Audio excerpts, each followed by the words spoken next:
So obviously engineers play a huge role in the safety of condo owners.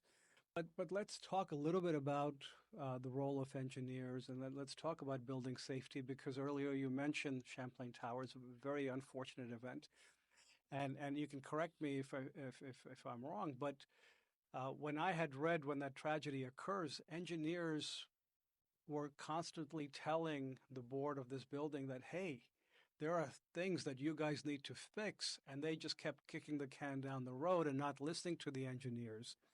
So obviously engineers play a huge role in the safety of condo owners. But as far as the structural components, engineers, what are they really assessing during a milestone inspection?